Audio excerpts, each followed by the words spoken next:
आज मीडिया से बात करते हुए संदीप कदम जी, जो वरिष्ठ पुलिस निरीक्षक हैं काशी मीरा पुलिस चौकी के, उन्होंने बताया कि हमारा एफआईआर अभी रजिस्टर हो रहा है और रजिस्टर होने के बाद से जो भी लीगल एक्शन होगा वो हम तुरंत लेंगे। हम अभी उनको गिरफ्तार भी करेंगे, आरोपियों को।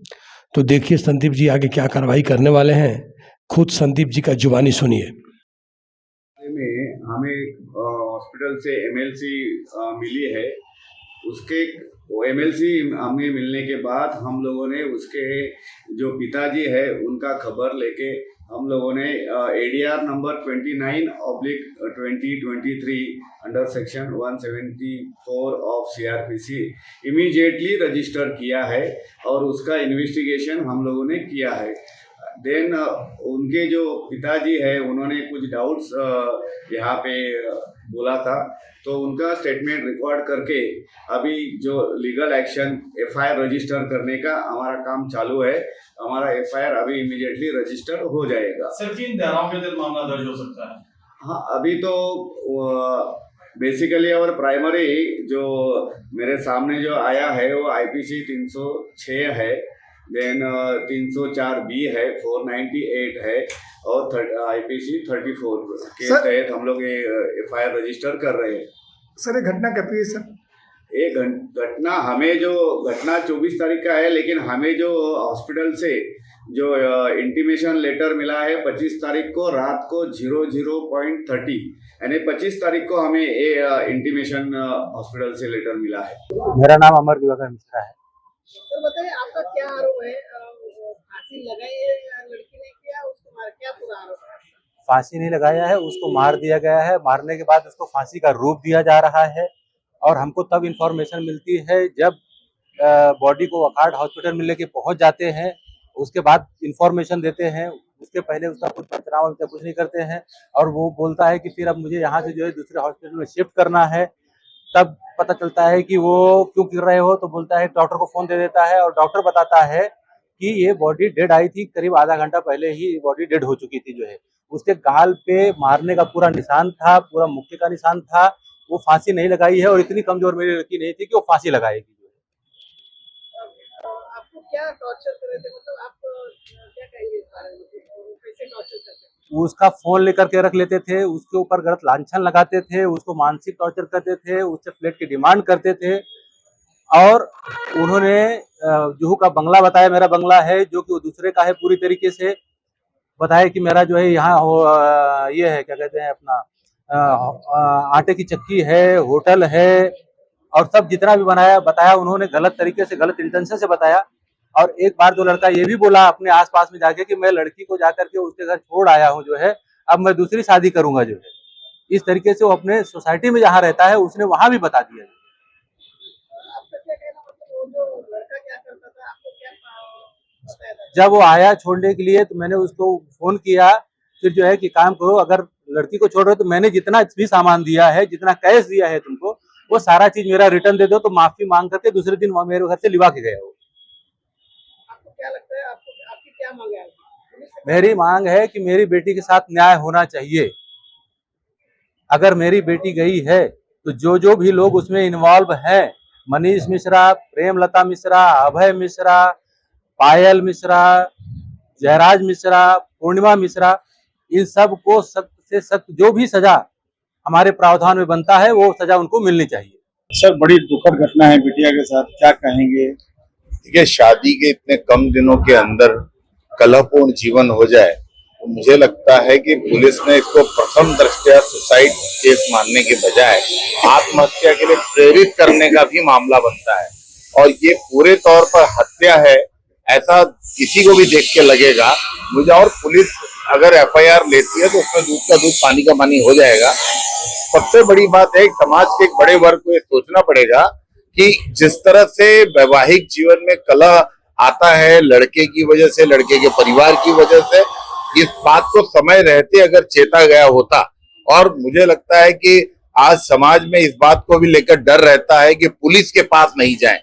अगर पुलिस के पास तभी जाया गया होता ये दिन नहीं होता। इस दिन को देखने का हम लोग को दुखद अवसर नहीं रहता। लेकिन पुलिस अब कार्रवाई कर रही है, देर से ही सही पुलिस ये शुरू कर दी है कार्रवाई। मुझे लगता है कि जल्द ही इस पर दूध का दूध पानी की पानी हो जाएगा और अपराधी भी सामने आएंगे। सर डीसीपी भजोले साहब ने आपको क्या कहा है? अरे डीसीपी ने कहा है कि मामले को इस तरह से देखा जा रहा था कि उसमें सत्य घटना जब समझ में आ गई है तो एफआईआर लेने के लिए हम तैयार हैं, और ये प्रेशर से एफआईआर नहीं ले रहे हैं, उनको भी लग रहा है कि एफआईआर लेना चाहिए। 3 दिन पहले का मामला है, लड़की ने खुदकुशी की ऐसा बताया जा रहा है। अभी तक उसके परिवार वालों का इंटरोगेशन भी नहीं किया गया, क्या कहेंगे? देखिए, अमर जी हमारे समाज के बहुत ही माननीय व्यक्ति थे। अभी 8 महीने पहले अपनी पूरी ताकत पूरी क्षमता से उन्होंने शादी को किया था, और 8 महीने के अंदर इस तरह का क्या हो गया कि एक बच्ची या तो मार दी जाती है या तो अपनी जान देती है। और मुझे बड़ा दुख हुआ, आज मैं आया कि 2 दिन से उसको एडीआर मान के चलाया जा रहा है, मतलब एफआईआर तक दर्ज नहीं की गई है, जबकि सुप्रीम कोर्ट ने बहुत स्पष्ट कहा हुआ है कि अगर कोई कंप्लेन करता है तो आपको एफआईआर लेना है और फिर इन्वेस्टिगेशन करना है। और किसी भी जो सुसाइड के मामले होते हैं उसमें एडीआर तब लिया जाता है जब मौत संदिग्ध हो, जैसे किसी ने अगर किसी छत से कूद के जान दी है, किसी एक्सीडेंट में कहीं रोड पे उसने किया है, कहीं ट्रैक पे आके किया हुआ है, तो उसमें पहले एक्सीडेंट का एंगल तलाशा जाता है। बट यहाँ पर बहुत स्पष्ट था, हैंगिंग दिख रही थी, नेक पे निशान दिख रहे थे, पीएम में बोल दिया गया कि डेथ का कारण हैंगिंग है, तो अगर 302 नहीं तो 306, 304 बी तो स्पष्ट बनते थे। और 3 साल के अंदर सुसाइड हुई है, डाउरी डेथ का केस था, मतलब इनके पास बहुत सारे प्रोविजन थे जिसके अंतर्गत एफआईआर होना ही चाहिए था। पुलिस ने जिस ढिलाई से इस मैटर में कार्य किया है वो एकदम निंदनीय है, और भारतीय जनता पार्टी के राज में, शिंदे फडणवीस जी के राज में इस तरह की चीजें नहीं चलेंगी। सर, लड़की के आंख और मुंह से खून भी निकल रहा था, ऐसे भी कुछ फोटोज हमारे पास आए हैं, तो क्या हैंगिंग में ऐसा कुछ पॉसिबिलिटी बताई जाती है? नहीं, देखिए, जो पीएम रिपोर्ट है हमको उसी को मानना चाहिए। जब हैंग होती है कोई लेडी तो नाक से खून आता है, तो वो कोई ऐसा वो नहीं है कि जिसके कारण ऐसा ही हो कि 302 ही हुआ है। बट मुझे लगता है पुलिस को हर एंगल से इसकी जांच करनी चाहिए। बहुत बार व्यक्ति को पकड़ के भी हैंग किया जाता है, ये घटनाएं हमने अब तक देखी है पीछे, तो पुलिस को पूरी सतर्कता से इसमें काम करना चाहिए, और जल्दी से जल्दी इसमें जो आरोपी हैं जिनका नाम लिया गया है उनको अरेस्ट करके उनसे कठिन पूछताछ की जानी चाहिए। सर आप एक अधिवक्ता हो, अधिवक्ता के नजरिए से किस तरह से इस मुद्दे को देखते हैं? बहुत ही निंदनीय कार्य है, और हमारे समाज में इस तरह की चीजें कभी भी किसी भी बच्ची की डेथ को जस्टिफाई नहीं किया जा सकता। 8 महीने हुए थे शादी होके, सामाजिक तौर पे बहुत स्ट्रांग थे अमर डी मिश्रा जी।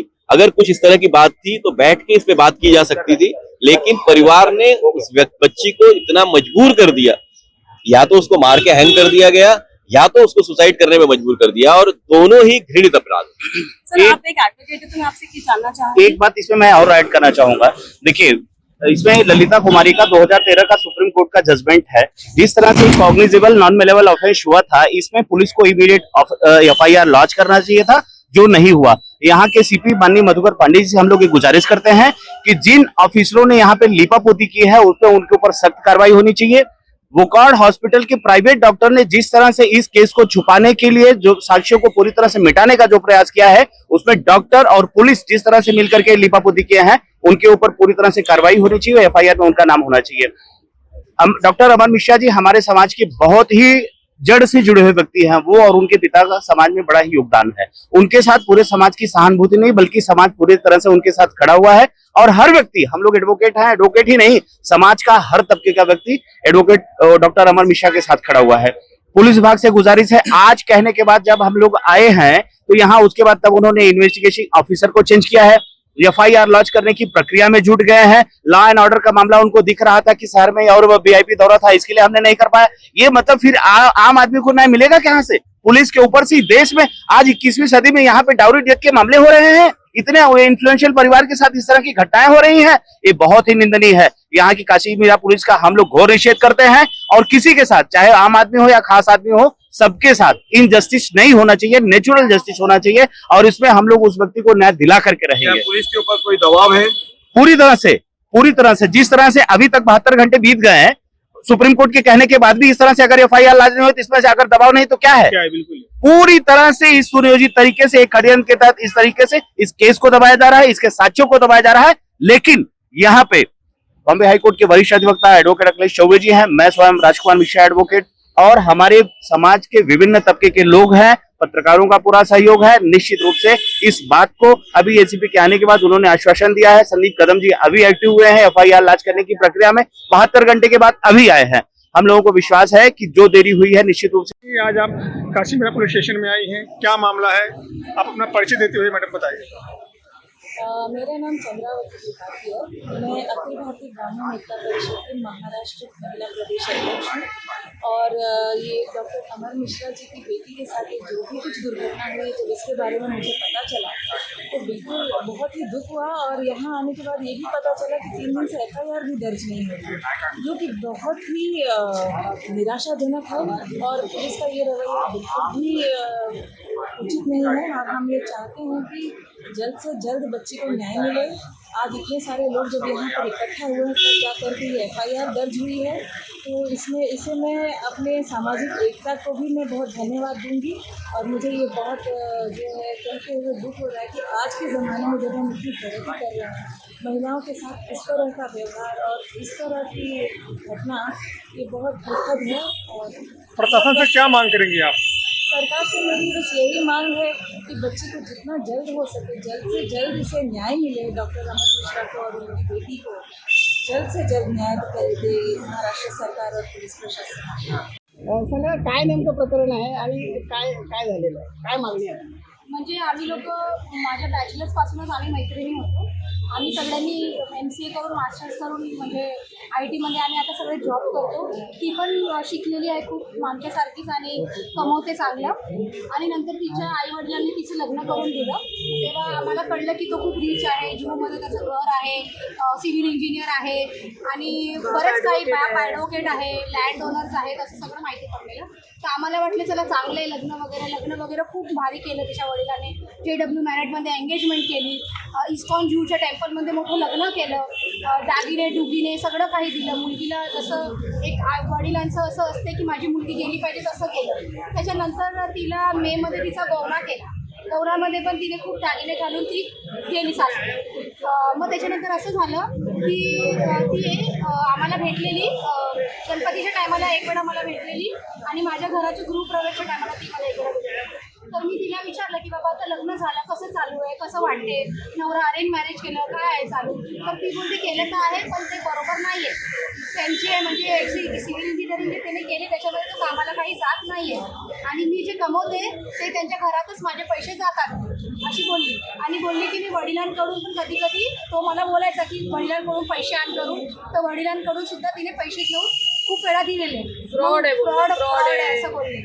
मग बोलली की मैं मतलब जेव्हा तो आता कामाला लागेल, जेव्हा तो कामाला लागेल तेव्हा मला असं वाटेल की होईल बरं, म्हणून ती बघत होती की आज शिकलेला आहे पण त्याला वाटतं केट्या होत्या, त्याने इंजिनिअरिंग कंप्लीट केली नव्हती। तर तिला असं वाटलं शिकलेलं आहे, आता आईवडिलांनी एवढा पैसा इन्व्हेस्ट केला आहे, लग्न केलं आहे, समाजामध्ये नाव आहे, इज्जत आहे, म्हणून त्याने तिला वाटलं असेल आज आता नवरा उद्या सुधरेल, चांगलं बनेल। तर ती बोलली की मैं मम्मी डैडी से भी बात करी, डैडी ने भी उसको बिझनेस बोला आपको बिझनेस करना है, तर बिझनेससाठी पण 1-2 लाख रुपये त्याच्या वडिलांनी दिले। त्याच्यानंतर सुद्धा तिने पैसे घेऊन सुद्धा तो तिला असं बोलत होता की माझं नाव खराब करते का तू तुझ्या खानदानीमध्ये, असं तो तिला बोलला। तर आम्ही तिला बोललो तू वडिलांसोबत आईसोबत डिस्कस कर तुझं अरेंज मॅरेज। ती बोलली की मी बोललेली आहे, तर सगळे काय बोलतात की जरा बघा चांगलं होत असेल, शिकलेलं आहे, होईल पुढे सगळं चांगलं, अशा माध्यमातून झालं। त्याच्यानंतर आम्ही लोक बुधवारी म्हणजे 22 फेब्रुवारीला तिचे आजोबा वारले, तर त्या दिवशी तिने मला मेसेज केलेला की आपण जाऊया का? तर मी बोलली शनिवारी माझी ऑफिसची सुट्टी आहे, आपण शनिवारी जाऊ। तर हे आमचं व्हॉट्सअपवरती चॅटिंग झालेलं होतं। ती जास्त चॅट करत नव्हती आणि डिसेंबरच्या नंतरपासून ती स्नॅपचॅटवरती खूप ॲक्टिव्ह राहायची, इंस्टाग्रामवरती ॲक्टिव्ह राहायची, प्रत्येक मेसेज वगैरे करायची। तेव्हापासून ती काही ॲक्टिव्ह नव्हती, काही बोलत नव्हती। तर आम्हाला पण मग मी तिच्या बड्डेला तिला विश केलं की बाबा हॅपी बर्थडे, 17 जानेवारीला बड्डे होता। तिला मी विचारलं काय तू आजकाल दिसत नाही ॲक्टिव्ह, काय झालं? तर बोलते काम वगैरे आहे का? बहुतेक तिचा फोन तो चेक करत असेल, रेकॉर्ड करत असेल, काही करत असेल, म्हणून ती आम्हाला चॅटवरती बोलत नव्हती। पण जेव्हा ती भेटली तेव्हा तिने आम्हाला सांगितलं। आता ती शनिवारी काय नेमकं सांगितलं? बोलली ना की तो कामाला जात नाहीये, सिव्हिल इंजिनिअरिंग आहे, पैशाचं सगळं तिने हां ते सगळं सांगत होती। मग नंतर दुसरी बात हे झालं की ती आम्हाला शनिवारी भेटणार होती, तर मीने तिला मेसेज केला शनिवारी नाही रविवारी, कार्य आपण रविवारी भेटू, पण तिने तो मेसेज अजून पण बघितलेला नाहीये। आम्ही एक दिवस तिला विचारलेलं ननद कशी आहे, सासू कशी आहे, तर बोलते जसे ननद सासू लोक व्यवहार करतात ना तसेच आहे, कामधंदे करून घेतात, समजत नाही आम्हाला, म्हणजे जास्त बोलत नाही, हळूहळू करतात, काही जास्त हे करत नाही. सासऱ्याकडे सगळं गोल्ड आहे, तिचं एवढं गोल्ड दिलेलं सासऱ्याकडे आहे. तर गणपतीमध्ये मैत्रिणीच्या घरी आलेली 10-15 मिनिटासाठी, तर तिला म्हटलं अरे एवढं सगळं दिलं का नाही घालून आली, तर मग ते सगळं माझ्या सासऱ्याकडे आहे, तर मला काय भेटणार आहे, मला दिलं नाही त्या लोकांनी. ते बोलले की ते बाहेर गेलेले आहेत म्हणून तर दिलं नाही. तिच्या नवऱ्याला यांच्या घरच्यांनी एंगेजमेंटमध्ये 3-4 चेन घातलेले, ब्रेसलेट घातलेले, अंगठ्या घातलेल्या. त्या दिवशी आम्ही त्याला बघितलं तर त्याची हालत अशी होती की मी त्याला असं वाटत होतं की 2 रुपये देऊ, अशी एवढी बेकार त्याची हालत झालेली होती. तर माझी मीडियाला आणि पोलिसला आणि सगळ्यांना हेच आहे की आमची एवढी मुलगी शिकलेली आहे, बाप पैसेवाला आहे, ती स्वतः सक्षम आहे की ती कुठेतरी जाऊन काही पण करू शकते. तिच्यावर शक करत होता, डाऊट घेत होता, हे जे की चुकीचं आहे. हे एका माणसाने केलं नाही पाहिजे. माझ्या मैत्रिणीला भेटायला आलेली तर तिला फोन करून दुसऱ्या दिवशी विचारत होता की किती वाजता निघाले, काय निघाले, कुठे गेलेले, तर ती तिच्या आई वडिलांच्या घरूनच घरी आलेली होती. तर एवढं सगळं शक करत होता आणि एकदमच फ्रॉड आणि बेकार निघाले. आमची प्रशासनाला हेच आहे की पीएमचा रिपोर्ट यायच्या अगोदरच ते काय चित्रकरण होतं, तिने कशी फाशी घेतलेली, फॅनला कसं लटकलेली, स्टूल होता का, कोणता दुपट्टा होता, किती तिची हाईट होती, कसं ते झालं, सीसीटीव्हीचे बाहेरचे फुटेज बघा, कोण आतमध्ये आलं, कोण बाहेर गेलं. जसं क्राईम पेट्रोलमध्ये ते लोक इन्व्हेस्टिगेशन करतात, सीबीआयकडे हा गेला पाहिजे जर हे लोकांनी केस नाही घेतली तर. नाही तर आम्ही सगळे मित्रमैत्रिणी, आमचे आई वडील सगळे आम्ही लोक मोर्चा काढू आणि आमच्या मैत्रिणीला जस्टिस देऊ. कितना दिन से जानती हैं आप? 10 साल से। मुझे बताइए आपको क्या डाउट है, आपकी जो सहेली का उन्होंने फांसी लगाकर आत्महत्या की है, क्या आपको क्या लगता है? वो फांसी लगाने वाली लड़की नहीं थी, वो बहुत स्ट्रॉन्ग थी. हम जितने भी 10 साल से जानते हो उसको, 10 दिन से 10 घंटे से जितने भी जानते हो, आप किसी से भी स्टेटमेंट ले लो, आप कोई भी यही बोलेगा कि वो इतनी स्ट्रॉन्ग लड़की थी, वो कभी सुसाइड कर ही नहीं सकती. उसको मजबूरी किया गया है और उसके साथ कुछ ना कुछ किया ही गया है. वो इतना मतलब वो सब कुछ शेयर करती थी हमारे साथ और थोड़े दिनों तक तो मतलब वो शेयर भी नहीं कर पा रही थी, कॉल पे बात नहीं करती थी, एक्टिव नहीं थी सोशल मीडिया पे. इतनी एक्टिव रहने वाली लड़की कुछ भी मतलब कहीं पे भी एक्टिव नहीं थी. सिर्फ हमको मिलती थी तभी बताती थी कि फ्रॉड है. मुझे मिली थी सितंबर में मिली थी, हम एक दोस्त के घर पे गए थे. फिर आते आते मैंने उसको पूछा कि कैसे चल रहा है सब, कैसे है. वो बोली कि कुछ नहीं शिवानी, सब चीटर है वो लोग. उसकी बड़ी एक बहन थी, उन्होंने शादी के टाइम बोला था कि 2 लड़कियां हैं और 2 लड़के हैं, बट बाद में उसको समझा कि एक बड़ी बहन भी है उसकी जो भाग के गई और सिख के साथ उसने शादी की थी. तो उन्होंने उसको शायद से डिसोन कर दिया था या कुछ भी, बट उन्होंने अस्मिता को नहीं बताया, उनके घर वालों को नहीं बताया, किसी को भी नहीं बताया. उसके बाद मुझे बताई, सब कुछ बताई कि ऐसा है, फ्रॉड है, उनका कुछ घर नहीं है, जून में एक छोटा सा घर है, मीरा रोड में रहते. अभी मैं मम्मी के पास आई हूँ, अभी थोड़े दिनों में जाऊँगी मीरा रोड. फिर शक करता है, उसका एक दोस्त था कॉलेज में, उसके नाम से शक करता है, उसके घर पे गया था उसको मारने के लिए, वो लड़के के घर पे गया था. वो लड़के से भी बात हुई, वो भी बोला कि मेरे घर आया, मुझे धमकी दिया. उसके मम्मी ने, वो लड़के के मम्मी ने तो वो लड़के को बोला अभय को कि तू अगर खुश नहीं है उसके साथ तो उसको छोड़ दे, उसके हाल पे उसको छोड़ दे, तू क्यों नहीं छोड़ रहा है उसको. उसके बाद जब मैं उसको मिलके घर पे गई, दूसरे दिन मेरे को कॉल आया उसका, वो लड़के का अभय का. मेरे को पूछ रहा था सब कुछ कि कितने बजे मिली, कब मिली, कैसे गए तुम लोग, क्यों गए, कैसे गए, ये सब. मैं बोली क्या हुआ, कुछ हुआ क्या. बोलते नहीं कुछ नहीं हुआ, अस्मिता बताएगी. उसके बाद अस्मिता ने सब कुछ बताया. अस्मिता मिलके ही बताएगी सब कुछ, कॉल पे तो वो बोलती नहीं थी कुछ भी नहीं. और हमको तो बिल्कुल भी नहीं लगता कि वो सुसाइड कर सकती है. उसने ऐसे स्टेट ऑफ माइंड में, अगर आपकी बीवी मर गई है, आप सबको कैसे इन्फॉर्म कर सकते हो. उसके कॉलेज के लोगों को समझाया, बताया, उसके ऑफिस वालों को बताया, उसने खुद ने कॉल करके बताया. हमको बोल रहा है कि उसके मम्मी पापा को इन्फॉर्म करो. फिर ये आशा के साथ प्लॉट करता था. उसके कैरेक्टर, अस्मिता के कैरेक्टर पे आ रहा है, उसका कौन सा अच्छा कैरेक्टर था. इसके साथ उसके सामने उसके घर में प्लॉट कर रहा था ये लड़की के साथ. ये है अस्मिता को फांसी दे रहे हैं, पुलिस को साथ दे रहे हैं. हमारी सरकार क्या कर रही है, बेटी बचाओ बेटी पढ़ाओ, तो यही बेटी बचा रहे हैं. हमारे बेटी को मार डाल रहे हैं दहेज के नाम पे, समाज के नाम पे, अपनी इज्जत के लिए कि हमारी इज्जत बचाए बेटी के हाथ में, माँ बाप की इज्जत और ससुराल की इज्जत है. वो रिश्ता भी चलेगा, उसके अरमान मिल जाए ये चलेगा, लेकिन उसने सही तरीके से जीना सीखना चाहिए. यही हमारे संविधान सिखाता है हमको, हमारे यही सभ्यता सिखाती है हमारे. उनका इंसाफ मिले और इसके सास ससुर ननद देवर जो भी वो घर में मौजूद थे वो लोग को फांसी की सजा मिल जाए। बस बड़ी सजा देने की वो सजा वो लोग को दे, कुत्ते की बहुत बढ़ जाए और कीड़े पड़े वो लोग के आंख में बड़े बड़े कुछ लोग हैं, वो कुछ जालिम लोग हैं जो इनके हाथ में काटे हमारे बेटी के गले में पहुंचने तक। तो मैं यही चाहती हूँ, मैं हाथ जोड़ के गुजारिश करती हूँ सरकार को कि मेरी बेटी को इंसाफ मिले और बेटी पढ़ाओ यही मोदी सरकार ने हमको सिला दिया है क्या? यही बेटी सब चल रहे मर रहे